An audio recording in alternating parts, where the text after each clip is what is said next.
নমস্কার বন্ধুরা, দেখুন আমি অর্ধেকটা বাঁধাকপি দিয়ে বাঁধাকপির দই বড়া করেছিলাম, আর অর্ধেকটা ছিল কি করব তা আজকে আমি বাঁধাকপিটা বাটা করব,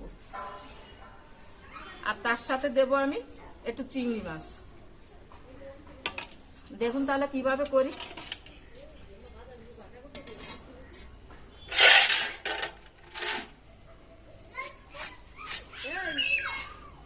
আমি এই যে বেশি ছোট করছি না, এইভাবেই কেটে নিচ্ছি, কারণ বাটতে হবে তো।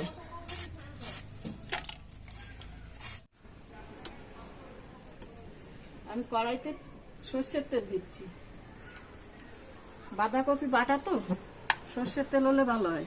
আমি প্রথমে চিংড়ি মাছগুলো একটু ভেজে নিচ্ছি।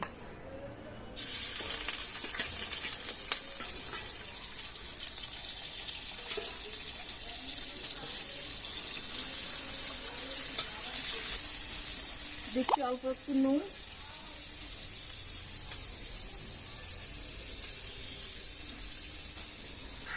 অল্প একটু হলুদ গুঁড়ো,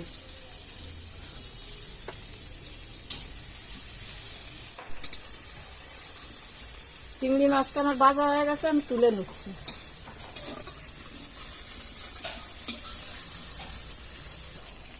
এই তেলের মধ্যে আমি বাঁধাকপিটা দিয়ে দিচ্ছি।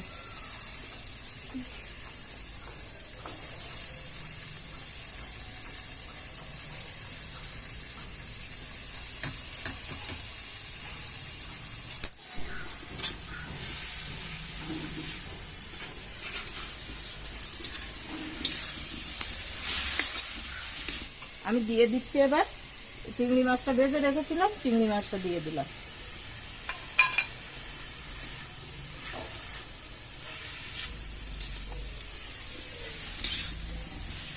বাঁধাকপিটা ভাজা আমার হয়ে গেছে, আমি নামিয়ে নিচ্ছি।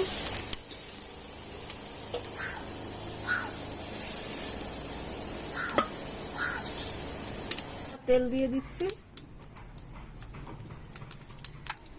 আমি দিচ্ছি কয়েক কোয়া রসুন,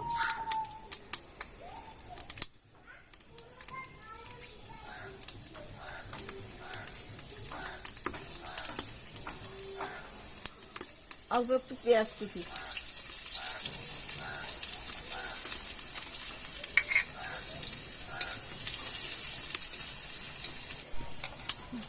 আমি ছোট ছোট দুটো টমেটো কুচি করে রেখেছিলাম, আমি সেইটা দিয়ে দিচ্ছি।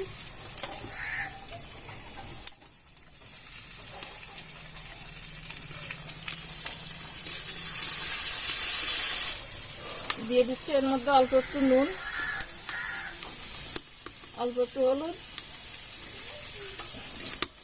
আমি একে একটু ভাজা ভাজা করে নামিয়ে নেব। আমার এটা ভাজা ভাজা হয়ে গেছে, আমি নামিয়ে নিচ্ছি।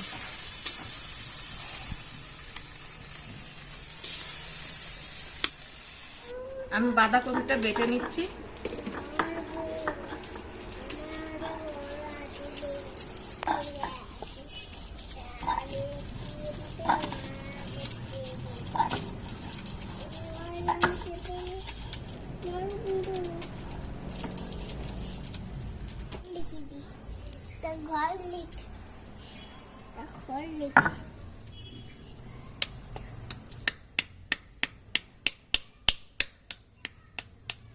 আমার বাটা হয়ে গেছে, আমি এবার মেখে নেব। আমি অল্প একটু নুন দিচ্ছি, কারণ বারবার নুন দিচ্ছি তো, সেজন্য অল্প করে দিয়ে দেখছি। আর এখানে আমি দিয়েছি 4টে শুকনো লঙ্কা ভাজা, দিচ্ছি একটুখানি হলুদ, দিচ্ছি একটু সর্ষের তেল, কাঁচা সর্ষের তেল। এবার দিচ্ছি আমি পেঁয়াজ রসুন আর টমেটো বেজে রেখেছিলাম, সেটা আমি এখন এর মধ্যে দিয়ে দিলাম।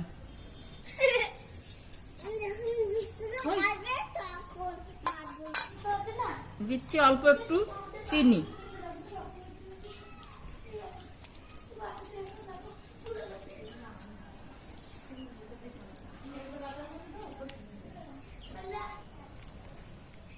ধনে পাতা, কেউ অনেকেই ধনে পাতা ভালো খান, যদি কেউ ধনে পাতা খেতে চান তাহলে দুটো ধনে পাতা এর মধ্যে দিয়ে দিলে ভালো লাগবে। আমি দিচ্ছি না।